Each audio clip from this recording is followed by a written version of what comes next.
Hello, my name is Kathy, and today I'll be continuing the discussion on Bach Flower Essences and their practical use. Continuing with your use on ailments, today we'll look at the ailments that these essences can help with, continuing with the letter M. But before I do this, I wanted to let you know that because I have a great many videos now on many different topics, that I've decided to create several different video playlists, so that it's easier to find the videos of greatest interest. So please check out my playlist page. Mania, manic depressive. We characterize someone as manic when they are excessively optimistic, active, and enthusiastic. Mania is the opposite of depression, in which everything comes to a standstill, and often alternates with it in manic depressive conditions. The combination of cherry plum, impatience, mustard, vervain, and white chestnut can normalize the manic depressive condition. Cherry plum softens the emotions. Impatience gives us calmer. Mustard prevents the condition from transforming into depression, while vervain makes us more restrained, and white chestnut frees us. Memory. For memory that is not good enough, use chestnut bud. For memory that's too good, use honeysuckle. A memory that is too good can make us sick when it focuses on painful, unresolved experiences. Normally, the psyche protects itself by forgetting and stores everything it cannot process in the subconscious for the day that it can be retrieved when needed. Honeysuckle helps us reach closure for the past. It can become combined with Star of Bethlehem as needed. For obsessive memories, use honeysuckle and white chestnut. Menopause. In menopause, hormonal changes cause a woman to lose her fertility. This drastic loss, combined with the strain of beginning a new phase in life, are not always borne by women without complications. They will often experience such symptoms as hot flashes, heart palpitations, nervousness, and mucosal changes, as well as emotional instability, depression, or psychosis. Some women find it difficult to accept their imagined sexual and social devaluation. Women who have not led an active sexual life may try to overcompensate in the early phases of menopause. For trying to suppress the idea of menopause happening, use agrimony. Agrimony helps us come to terms with reality. It's useful for any woman who attempts to compensate for her advancing years by putting on a facade of exaggerated youth. Agrimony is often used in combination with heather. For menopause with hysteria or psychosis, use cherry plum.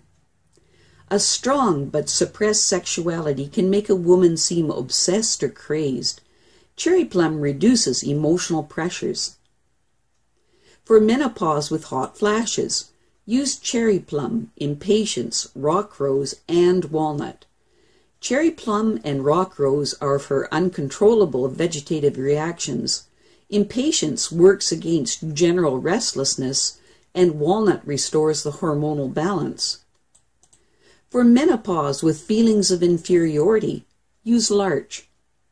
Larch helps women who feel devalued find renewed self-confidence and also helps prevent osteoporosis.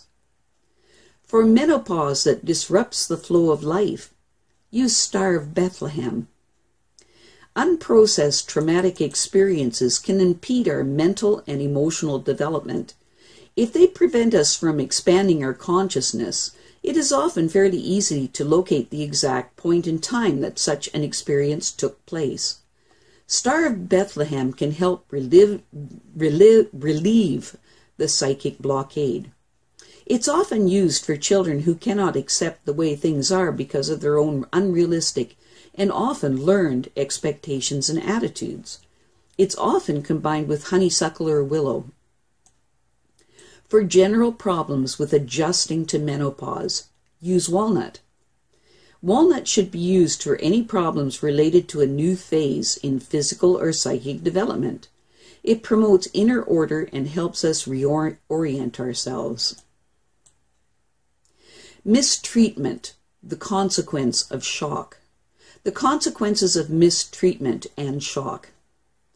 For mistreatment and shock with general fear, use aspen. For mistreatment and shock with a broken will, use centaury. For mistreatment and shock with hate and feelings of revenge, use holly and willow. For mistreatment and shock with damage to the feelings of self-worth, use larch. For mistreatment and shock with fear of repeating it, use mimulus. For mistreatment and shock with lingering effects, use Star of Bethlehem. Mistrust. For mistrust towards life, use aspen. For mistrust towards our own instincts and feelings, use Cerato. For mistrust caused by a basic negative attitude, use holly. For mistrust caused by a lack of self-confidence, use larch. For mistrust due to fear, use mimulus. For mistrust due to negative experiences, use Star of Bethlehem. Modesty, self-denial. For modesty or self-denial due to an eagerness for self-denial, use centaury. Centaury is effective against any modest form of self-denial, which is really only the manifestation of a weakness of the personality. For modesty or self-denial instead of immoderation, use chicory. Chicory promotes true modesty by reducing greed and craving, especially for attention. It helps us be content with what we have. For modesty or self-denial due to underestimating ourselves, use larch. Larch is appropriate if our modesty stems from a lack of self-confidence. This behavior is only a tactic, not a genuine form of modesty. For modesty or self-denial because of indecisiveness, use scleranthus. Scleranthus helps us make sound decisions, which means deciding what is right for us. It's appropriate for anyone who has too many choices. Moodiness. We often think that moodiness is just an undisciplined impertinence that can be overcome with willpower. In actual fact, though, it's the result of very complex emotional phenomena that cannot be easily dismissed. Sensitive people with intense emotions tend towards moodiness. When they can clearly see that their own inadequacy is the cause, they can begin to work on overcoming their moods, or at least stop themselves from inflicting them on other people. We should always be aware that emotional instability can be the result of an illness, especially if the liver or heart or hormonal or intestinal problems are the cause. Also, sensitivity to the weather can be another important cause and can be a sign of a disruption of the vegetative nerve system.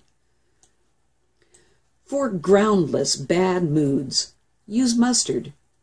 Mustard works against depression and moodiness that can arise for no apparent reason. For frequent changeable moodiness, use scleranthus and wild oat. This combination keeps changeability, unpredictable moods in balance, especially for people who are unsure how to behave or who are not sure of their purpose in life. For people who are quick to take offense, use willow.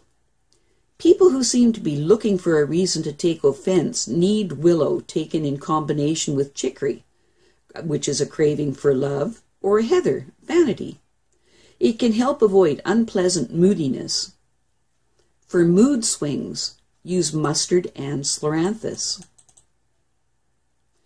Moral obsessive conscience. Normally we think of any learned or imposed rule or behavior that tries to maintain societal order as moral. But there's also a more personal and valid form of morality, our inner voice. which tells us what is right for us and helps us act and think with the goals of making us happy and satisfied. Or this form of morality can make a person truly good, since it does not always jibe with the prevailing societal morality. This can often be a source of serious conflict or even put our lives in danger. In such cases, we must examine very carefully if we are prepared to endure the consequences of following our inner voice, or if, at least for the moment, it might not be better to follow the pack until we are a little bit stronger. For obsessive morality due to the desire for purity, use crabapple. Crabapple can suppress an unnatural moral need for spiritual purity, which can lead to self-rejection. For obsessive morals with guilt, use pine. Pine is used by people whose morality is too severely dominated by a sense of guilt and motivated primarily by a fear of punishment. This type of morality does not make us better. It is imposed by education and a fear of punishment and results in a latent rejection of the self. For obsessive morals with self-denial, use rock water. Rock water helps us be more generous and lenient with ourselves and helps us question the moral rules we have imposed on ourselves. For moral compulsions making us unnaturally tolerant, use beech and pine. For morality and an obsession with cleanliness, use crabapple and pine. For feelings of moral inferiority, use larch and pine. Mother issues. The central position of the mother in every life has potential dangers that can only be avoided through a clear, honest definition of the mother's missions and roles. Too many children, and mothers as well, have become unhappy owing to a mother's immaturity, unrestrained emotions, and selfish behavior. For mother problems of unyieldingness and softness, use century. When a mother lets herself be used by her children, she's not doing them a bit of good. She's only preparing them for a life of selfishness and thoughtlessness. For the doting mother, use chicory. The so-called doting mother who does too much for her children can serve to make them dependent on her and unable to deal with real life. Chicory can help free us to free our children. For mother problems associated with excessive worries, use red chestnut. A mother constantly worrying is hardly a virtue that in truth is a burden for all involved. Red chestnut helps a mother let go and allows her children to lead more independent lives. Muddle-headed, scatterbrained behavior, concentration difficulties. For muddle-headedness, scatterbrained behavior, and concentration difficulties due to absent-mindedness, use clematis. For muddle-headedness, scatterbrained behavior, and concentration difficulties due to impatience, use impatience. For muddle-headedness, scatterbrained behavior, and concentration difficulties due to indecisiveness, use scleranthus. For muddle-headedness, scatterbrained behavior, and concentration difficulties due to compulsive thoughts, use white chestnut. I have a great many videos now on many different topics, so I've decided to create several different video playlists so that it's easier to find the videos of greatest interest. So please check out my playlist page. Well, that's it for now. To stay up to date with my latest videos, make sure to subscribe to this free YouTube channel by clicking the red subscribe button right below this video. Take care.